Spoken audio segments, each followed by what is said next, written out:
Olá, estudantes, tudo bem com vocês? Eu sou a professora Andressa e hoje estaremos iniciando a nossa aula de robótica educacional.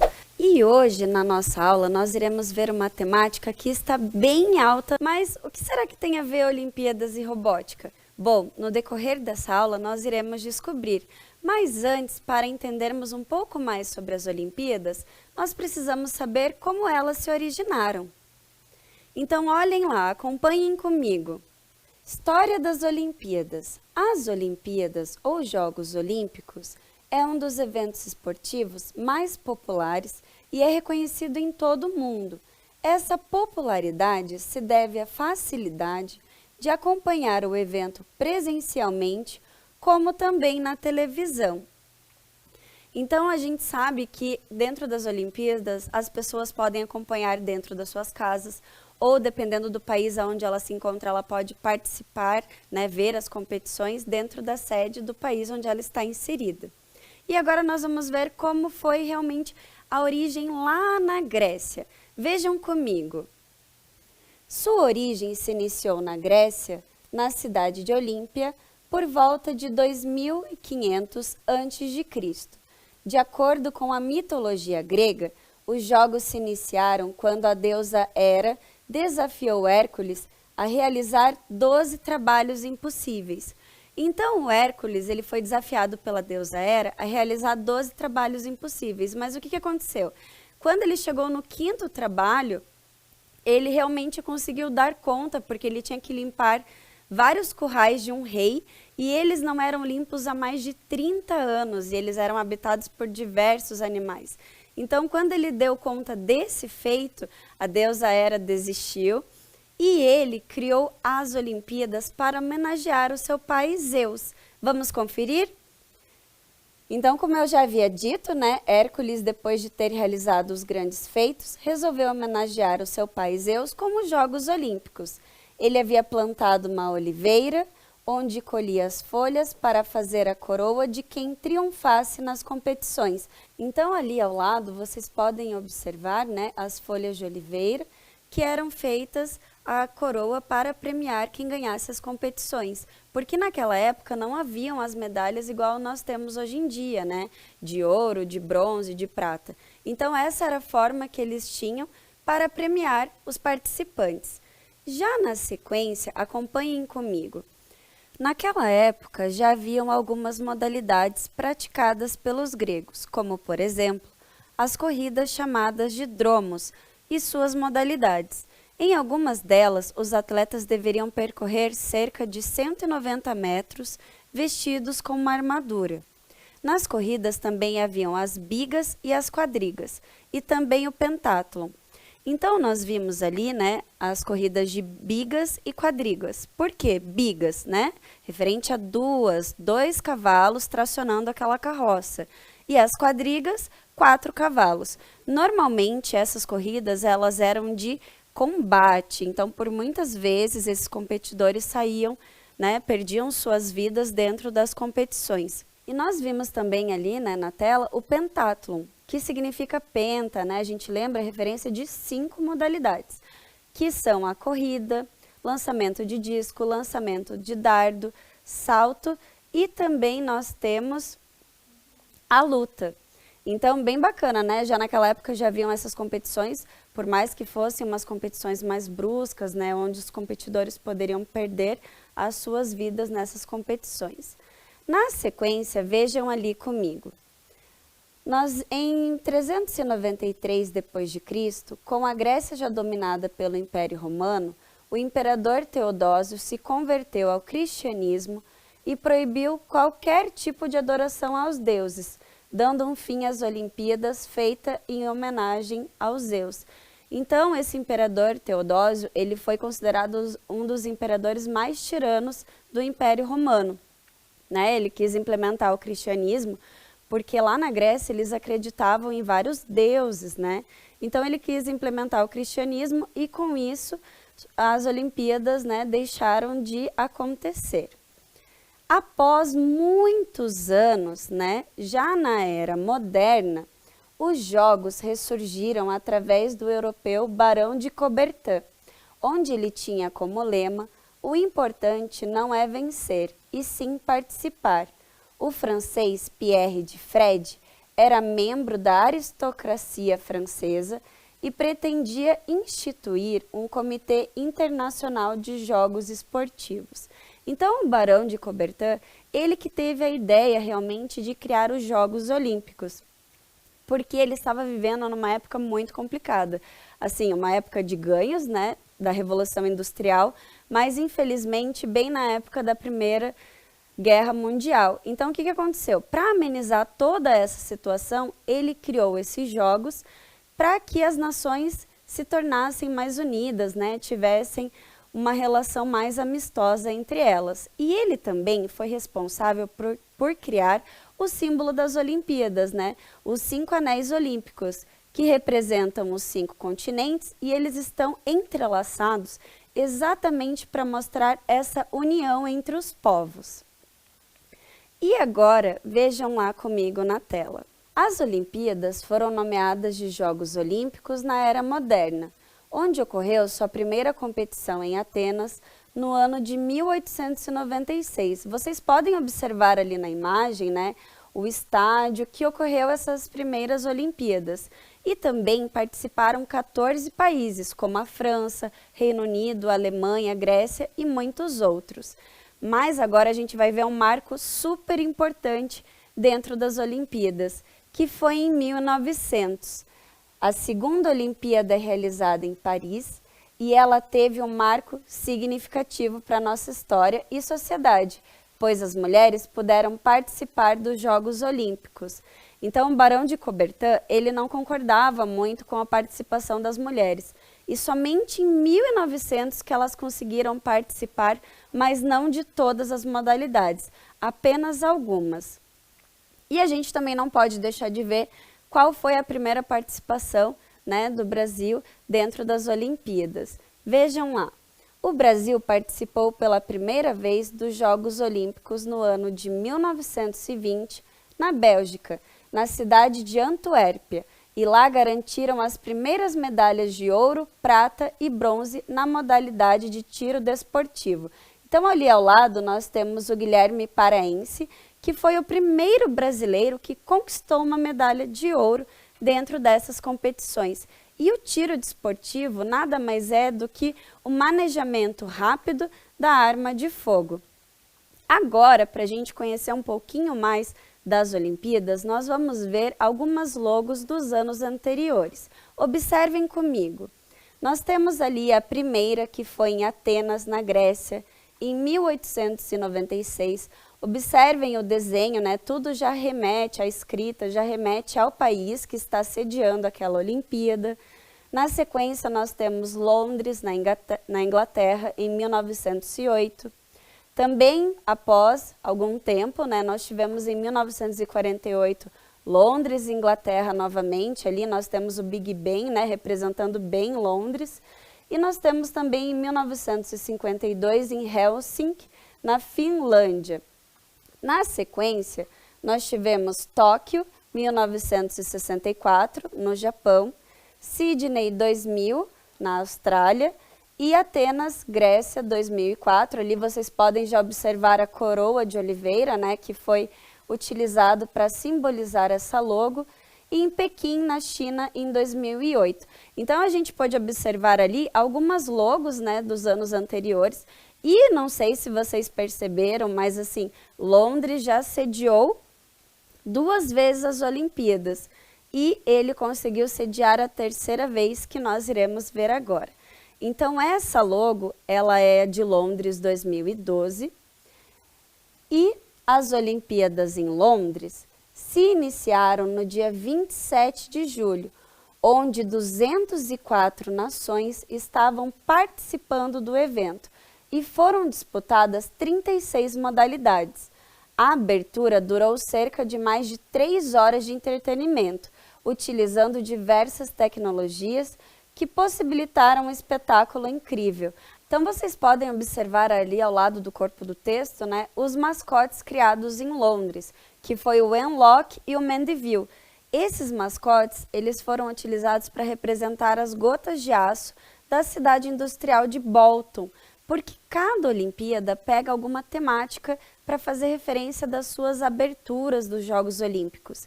E eles fizeram sobre a cidade industrial. E foi uma apresentação incrível, com mais de 3 horas de apresentação. Inclusive, eles excederam o tempo, né, que eles poderiam apresentar. E agora nós vamos ver um pouquinho sobre as tochas. Acompanhem comigo. Por volta do século 8 a.C., o fogo era algo divino para os gregos e mantinha uma chama acesa em reverência à mulher de Zeus, Hera. Já na era moderna, esse costume passou a ser uma homenagem à Grécia da Antiguidade, onde permaneceu acesa durante todo o evento em Berlim. E a tocha era revezada entre os participantes dos Jogos em 1936. Então, a tocha olímpica, como que ela funciona? Normalmente ela é acendida lá na Grécia e ela vai passando por vários países até chegar aonde está sendo sediada a Olimpíada do momento. Na sequência, a gente vai ver um pouquinho como foi essa abertura de Londres. Acompanhem comigo. Na abertura dos Jogos, os jovens que carregavam as tochas seguiram em direção ao centro do estádio, onde estava uma das maiores surpresas da noite. Havia uma estrutura em cobre de pétalas. Então, como que isso ocorreu? Os jovens eles estavam dando a volta no estádio e eles foram até o centro, onde haviam várias pétalas. E eles pegaram as tochas que estavam acesas e foram encostando em cada pétala. A partir desse momento, todas as pétalas começaram a se acender e elas foram levantando automaticamente, formando uma chama única que representava a tocha olímpica. Quem puder conferir esse vídeo, gente, vale muito a pena, é muito bacana, bem lindo, dá para ver que tem tecnologia envolvida, né? Toda nessa parte da tramitação das pétalas se reerguerem. E a gente falou aqui, né, sobre Londres 2012 e a gente sabe que as Olimpíadas ocorrem de 4 em 4 anos. Então, nós tivemos o prazer de sediar as Olimpíadas do Rio 2016. Observem ali a logo que foi criada no Rio 2016. Ela faz alusão ao nosso Brasil. Então, como assim ela faz alusão, né? O que é isso? Ela se baseia nas referências das nossas cores da bandeira. Observem lá, nós temos o verde, o amarelo e o azul, que são as cores que representam bem o nosso Brasil. Observem comigo ali. A primeira vez que o Brasil sediou os Jogos Olímpicos foi no ano de 2016. Foi o primeiro país da América do Sul e a segunda na América Latina a realizar os Jogos Olímpicos. Se iniciou na data de 5 a 21 de agosto e as Paralimpíadas ocorreram entre 7 e 18 de setembro. Observem ali ao lado que nós temos a tocha olímpica utilizada nos Jogos, né, de 2016.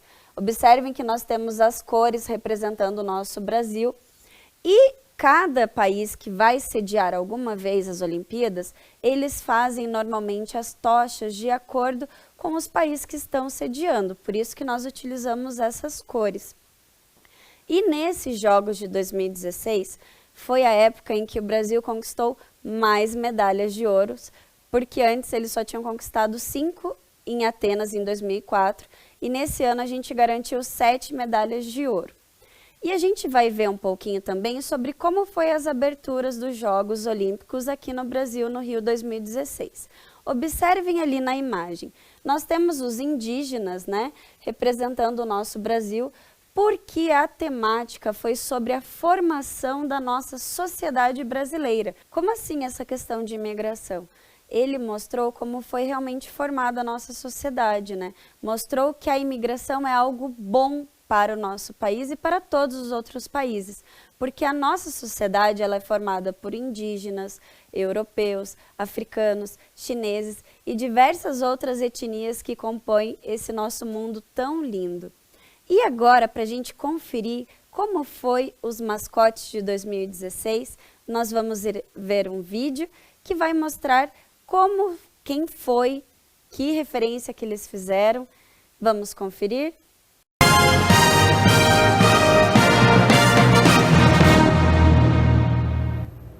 Hoje vamos apresentar os mascotes dos Jogos Rio 2016. Eles levam o nome de dois grandes ícones da música brasileira, o poeta Vinícius de Moraes e o maestro Tom Jobim. Rio de Janeiro.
Vocês viram que bacana esse vídeo? Quem que eles escolheram para representar o nosso Brasil dentro dos Jogos Olímpicos? Vinícius de Moraes e Tom Jobim, que são grandes compositores da música popular brasileira. E agora, também no ano de 2016, foi implementada uma nova modalidade dentro dos Jogos Olímpicos, que foi a canoagem. E quem vai contar isso para a gente um pouco mais, como isso aconteceu, vai ser a professora Mari Santilli.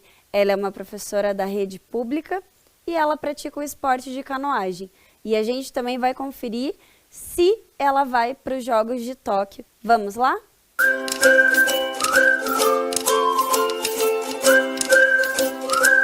Fala, galerinha da robótica. Eu sou a Mari Santilli, atleta da paracanoagem. Sou também professora da Rede Municipal de Ensino. Sou formada em Educação Física.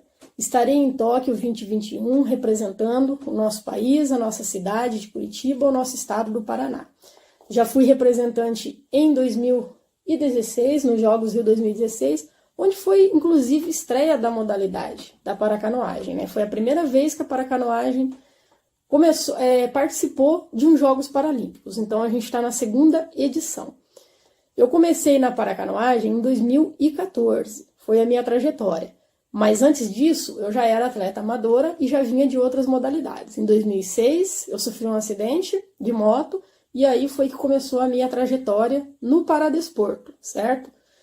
2014 eu comecei, 2015 eu já comecei a participar de competições internacionais e 2016 eu peguei a vaga para a participação dos Jogos. E daí em diante eu fui para o esporte, né?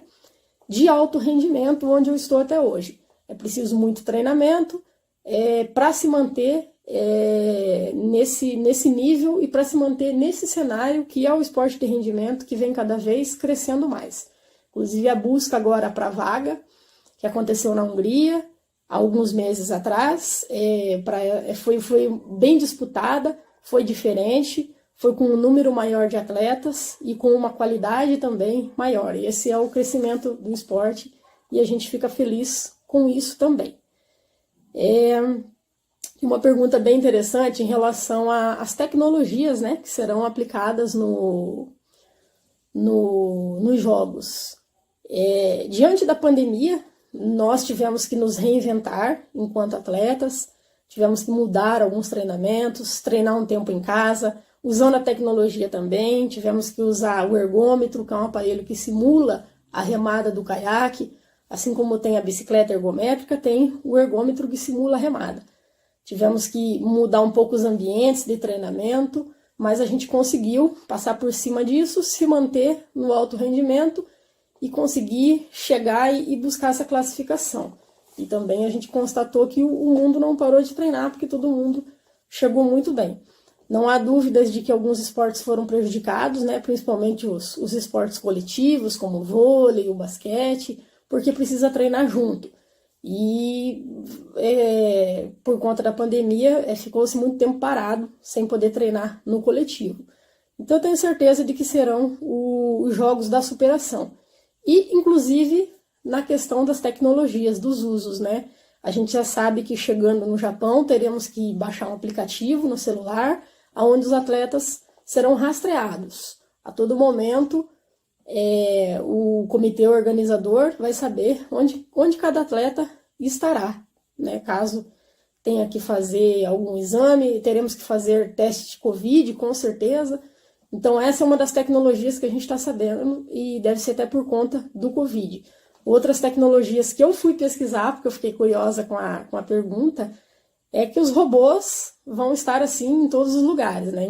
Começando nos aeroportos, aeroporto bilíngue, tentando ajudar com perguntas básicas, robôs ajudando nos estádios, nos locais para pegar material, né? Sabemos também de sensores que serão colocados nos trens, nos transportes dos atletas, caso haja algum problema, seja detectado rapidamente através desse sensor e a manutenção já seja feita.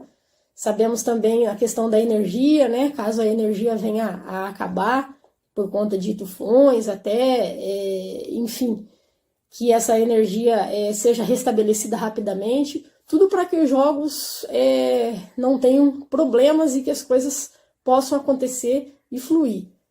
Então, acho que vai ser muito interessante e a gente não podia esperar outra coisa, né, vindo do Japão. Galerinha, então acho que é isso, tá?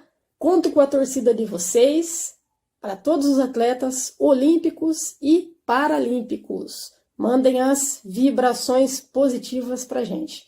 Valeu, obrigada!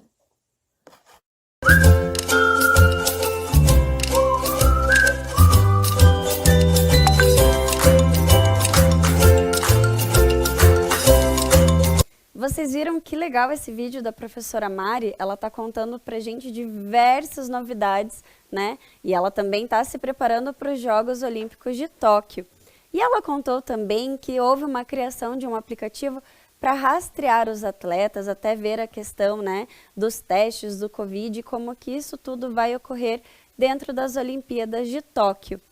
E agora nós vamos ver Tóquio 2020, mas a prof colocou aqui a logo de 2021 para vocês conferirem aí. Vejam o design na tela.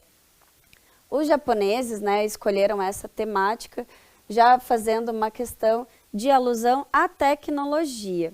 Olhem lá, o Japão tem como objetivo trazer e mostrar ao mundo esse lado futurista que eles possuem, além da parte organizacional. Ali ao lado nós temos imagens da flor de cerejeira, porque ela é um símbolo do Japão. Então vamos ver, esses Jogos Olímpicos tiveram início em 23 de julho e seu término será em 8 de agosto de 2021, com 33 modalidades esportivas e com participação de mais de 204 países. As competições não ocorrem somente em Tóquio, mas também em outras 42 cidades. Então, olhem que bacana, né? Vão ser vários países que vão estar participando, só que não vai acontecer somente em Tóquio. E outra situação também é devido à pandemia. Então, assim, as pessoas que moram fora do Japão não vão poder comparecer às Olimpíadas, né? E também eles tiveram que reduzir a quantidade de voluntários para as Olimpíadas. Então agora, nas aberturas das Olimpíadas, a gente pode observar que eles utilizaram muitas tecnologias, como holografia, questão de luzes e diversos outros materiais para agregar mais essa apresentação. Então acompanhem comigo. O Comitê Organizacional de Tóquio, em parceria com o Centro de Saneamento Ambiental do Japão, implementaram um programa de reciclagem, onde solicitaram doações de diversos produtos eletrônicos para serem usados como material base para a produção das medalhas. Então, ali ao lado, vocês podem observar, né, as medalhas, elas estão fazendo referência a 2020, porque era realmente para ter acontecido essas Olimpíadas em 2020, mas em relação à pandemia, né, tivemos que adiar para 2021, mas ali nós temos as 3 medalhas que foram construídas de materiais diversos e recicláveis. Já na sequência, nós temos agora novas modalidades. Vamos ver? Em primeira mão, o surf, o skate, a escalada esportiva e o karatê estão dentro das novas modalidades nessas Olimpíadas. Além disso, beisebol e softball estão de volta ao programa olímpico depois de se ausentar das duas últimas edições de Jogos. Então, vocês viram ali que nós tivemos, né, modalidades bem diferentes, bem bacanas. E agora, como eu já havia falado com vocês anteriormente sobre a tocha e a tocha de Londres, nós iremos ver também um pouquinho como vai ser essa tocha agora em Tóquio. Observem, a tocha olímpica foi inspirada na flor de cerejeira, que é o símbolo do Japão. Ela possui 71 centímetros de comprimento e 1,2 kg. Ela foi feita de alumínio reciclado e também em parte dos alojamentos temporários construídos para as pessoas afetadas pelo terremoto e tsunami em 2011. Se vocês observarem ali na tela, vocês podem ver que essa flor de cerejeira, ela tem 5 pétalas para representar a flor, mas também representando os anéis olímpicos. Mas e agora? E aí, professora? Aonde está a relação da robótica com as Olimpíadas? Aonde que a gente vai encontrar isso? Então vamos ver. Olhem lá. Esses dois robôs são principalmente para recepcionar o público, promover as Olimpíadas e receber atletas e visitantes. O mais interessante é que eles possuem câmeras e tecnologia de reconhecimento facial, o que lhes permite a criar emoções através de seus olhos. Então nós temos o Mira-Toa e a Somi-8. O Mira-Toa ele foi escolhido para representar os Jogos Olímpicos e a Somi-8 os Paralímpicos. E olhem que bacana, toda essa escolha de personagem foi feita por crianças do ensino fundamental do Japão. Eles que escolheram esse design para que esses robôs estivessem lá nas Olimpíadas. Agora nós vamos ver outro robô, o Emil 3. Ele tem um corpo compacto e leve, com uma altura de 90 centímetros e um peso de 15 quilos. Tem a velocidade máxima de 6 km por hora para acompanhar o andar de um humano. E ele é responsável por retransmitir diversos trabalhos que outros robôs podem fazer. E agora também, olhem quantos robôs nós estamos vendo nas Olimpíadas de Tóquio. E nós temos este aqui também, que é o THR-3, o robô humanoide. Este robô é alto e pode reproduzir movimentos dos robôs mascotes para locais distantes das arenas. Ele pode se comunicar com mais de 5 atletas. E ele também tem todo um design para representar o aperto de mão, e se a pessoa estiver usando um equipamento, ela vai conseguir receber essa sensibilidade do aperto de mão, além de ele poder se comunicar com 5 pessoas ou mais em diversas línguas. Muito legal, né? E na sequência nós temos também este outro robô, que é o TTR-1, robô de comunicação e localização remota. Esse robô possui uma câmera e uma tela de quase tamanho real para exibir imagem das pessoas de casa e possibilitar essas trocas de experiência. Então, se vocês observarem bem ali na imagem, ele tem uma câmera, né, em cima e abaixo a tela. Então, a pessoa que fizer a conexão com esse robô vai estar exatamente enxergando o estádio como se ela estivesse dentro, né, das competições dos Jogos Olímpicos. E a tela seria para aparecer a pessoa que está vendo através desse robô, para dizer assim que ela está participando de alguma forma das Olimpíadas.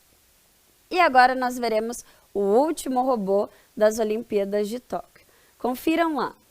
O FSR, robô de suporte de campo. Esse robô é responsável pelos eventos esportivos, onde irá auxiliar no carregamento de equipamentos em algumas modalidades, como por exemplo o lançamento de dardo e arremesso de peso. Então esse robô ele realmente foi estruturado para carregar e auxiliar os atletas, né, e não ter também aglomerações e demandas de pessoas. Então é isso, E agora nós iremos ver, a gente está falando tanto de robótica, tanto de robô, e eu não podia deixar de trazer para vocês uma montagem também de uma cesta de basquete. Essa cesta de basquete, nós temos também, né, o basquete dentro dos Jogos Olímpicos, e essa cesta de basquete aqui, ó, ela foi estruturada para contabilizar os pontos. Então aqui nós temos um sensor de toque, aqui o cérebro, e agora eu vou ligar ele para vocês para mostrar como que ele funciona. Então observem aqui, ó, se eu jogar essa peça, ela vai entrar em contato com o sensor de toque e vai realizar a pontuação aqui. Vamos ver mais uma vez? Quantas vezes eu joguei? Eu joguei 2, então ele registrou aqui 2 pontuações. Mas aqui é simplesmente uma representação, porque a gente sabe que dentro do basquete, né, as cestas podem pontuar de 2 a 3 pontos, dependendo se estiver fora do garrafão. Vamos observar mais de perto.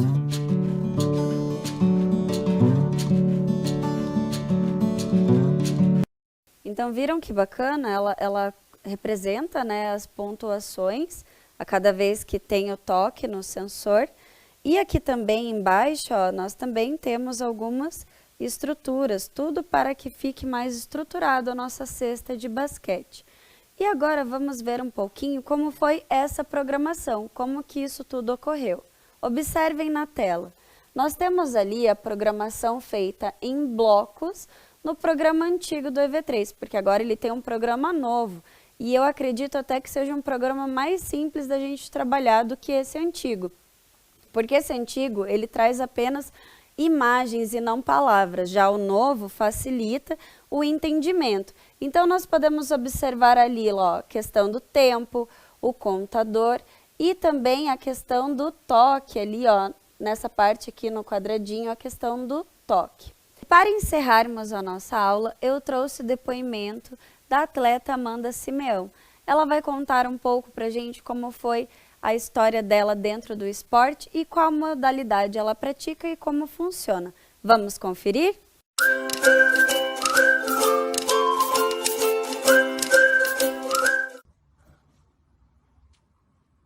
Oi gente, tudo bom? Meu nome é Amanda, sou atleta da Seleção Brasileira de Esgrima, participei da Olimpíada do Rio de 2016 e tô aqui hoje para contar um pouquinho dessa minha trajetória.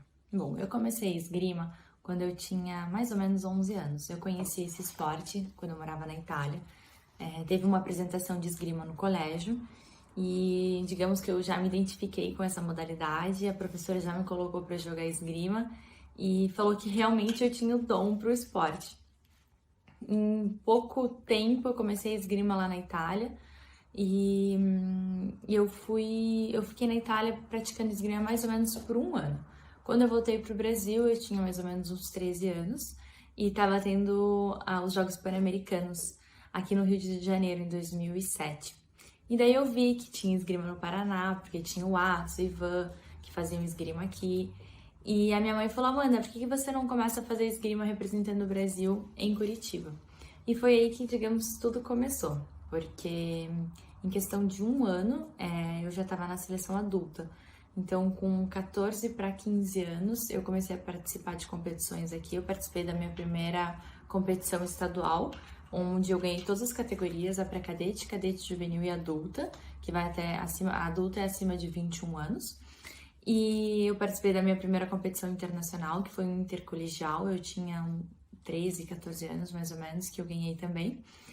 E com 15 anos eu fui para minha primeira competição adulta mundial, que foi na Antalya, na Turquia, que foi em 2009, quando teve a eleição que Rio de Janeiro, Brasil, iria receber as Olimpíadas de 2016. Eu estava lá com a minha mãe, foi na Antalya, na Turquia, e quando a gente recebeu essa notícia, minha mãe falou, Ami, por que você não investe, né, nessa carreira? Você é tão jovem, já está na seleção adulta, e quando a gente vai ter a oportunidade de novo, né, de ver uma Olimpíada em casa?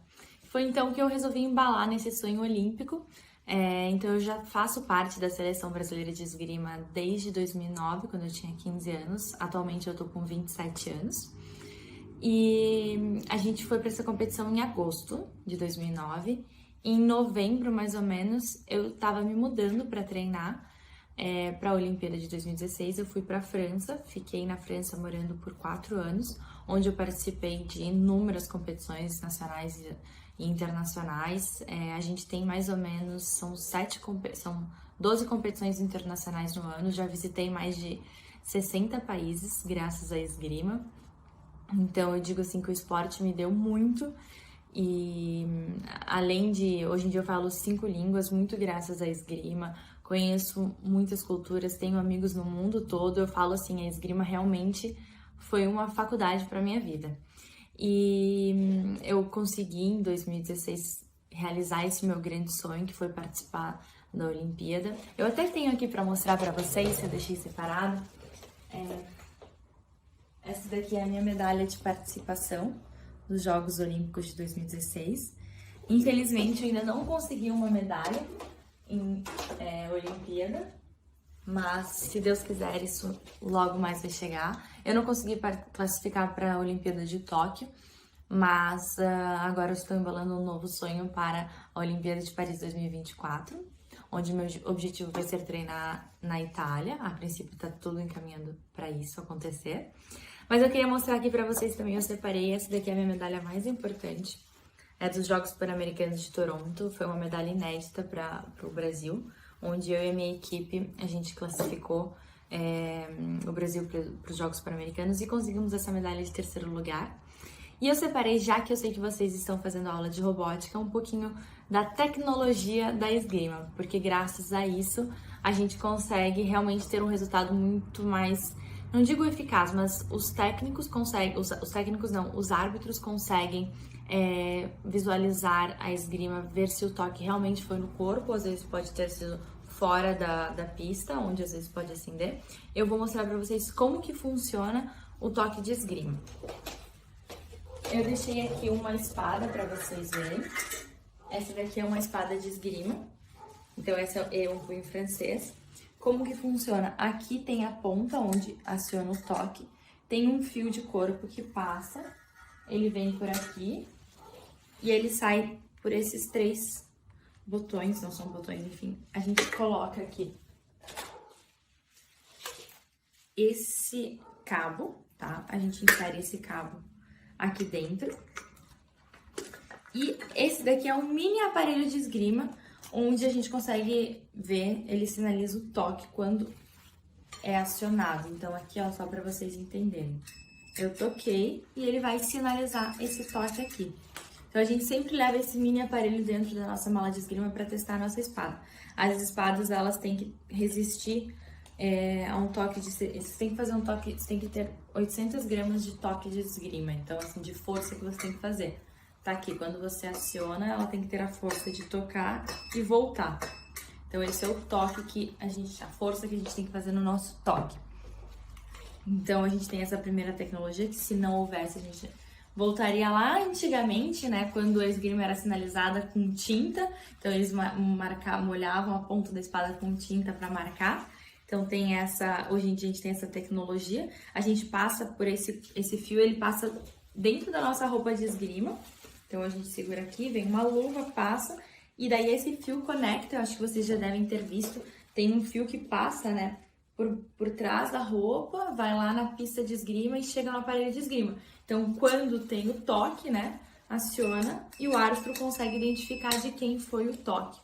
Hoje em dia, não sei se vocês sabem, mas tem um sistema wireless também, onde não existe mais o fio que passa na pista para conectar no aparelho, mas o fio, você só passa esse fio dentro do corpo, coloca o aparelho dentro do bolso e pelo sistema wireless, quando tem o toque, ele manda direto pro aparelho e o árbitro consegue ver.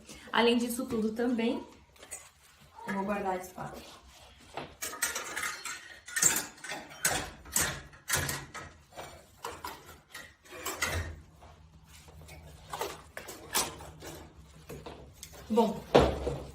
Bom, além desse sistema wireless que hoje em dia tem, também tem a questão de vídeos. Eu acho que, como no futebol vocês sabem que tem o VAR, que você pode pedir um vídeo para ter certeza se realmente a bola entrou ou não. Na esgrima também tem esse sistema, você pede o vídeo, você tem direito a 2 vídeos por jogo de eliminação e o árbitro consegue entrar, consegue ver se o teu toque realmente foi no corpo, se foi antes do alto, que o árbitro pode ter dado alto e ter validado ou não o seu toque. Então tem esse sistema onde com uma câmera lenta, são 1, 2 ou 3 câmeras, o árbitro consegue identificar. Bom, espero que vocês tenham gostado, que vocês tenham aprendido um pouquinho mais sobre a esgrima, um pouco mais sobre a minha carreira. Espero que vocês me acompanhem para as próximas Olimpíadas e eu conto muito com a torcida de vocês. Um beijo. Tchau, tchau.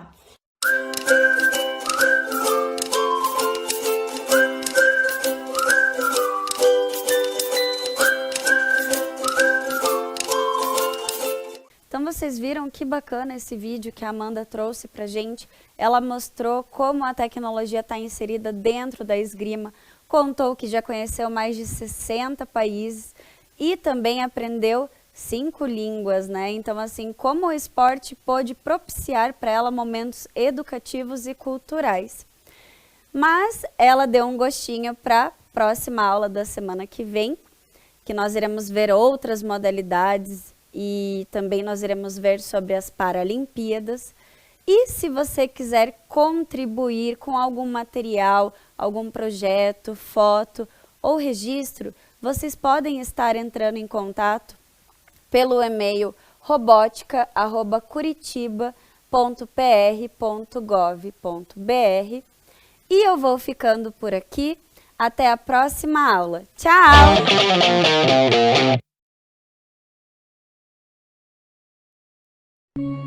Em uma área de 4.435 metros quadrados, é um espaço inédito no Brasil, dedicado à educação para a prática agrícola sustentável em ambientes urbanos. O local reúne os mais modernos métodos de plantio de alimentos saudáveis sem agrotóxico. Energia solar. 72 módulos fotovoltaicos fornecem energia elétrica com potencial de geração de 30 megawatts por ano. Captação de água da chuva. Sistema de captação e reservatórios com capacidade de 25 mil litros que abastecem o sistema de irrigação. Banco de alimentos. Evita o desperdício de alimentos, conectando doadores e entidades sociais e também recebe os alimentos produzidos na fazenda urbana. Cozinha Escola. Espaço para aprendizado no preparo, conservação, higienização, aproveitamento integral e aspectos nutricionais dos alimentos.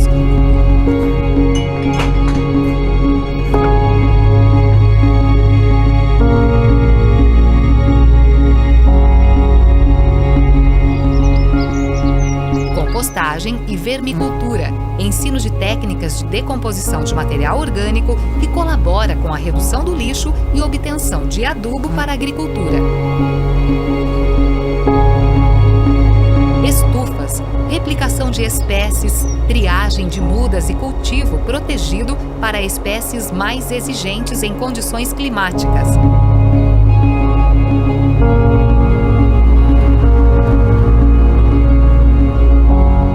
Floresta, sistema que reúne as culturas de importância agronômica em consórcio com as plantas que integram a floresta. Um sistema agroflorestal é um sistema de plantio de alimentos que é sustentável e ainda faz a recuperação vegetal e do solo.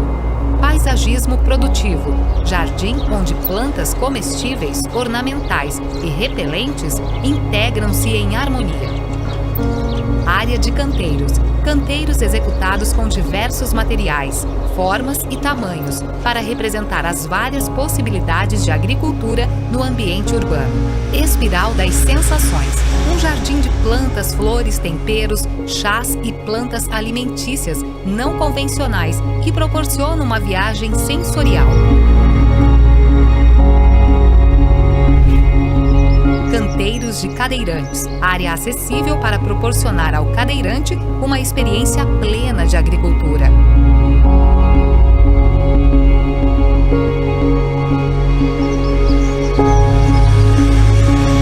Jardins de mel, colmeias de abelhas jataí, mandaçai,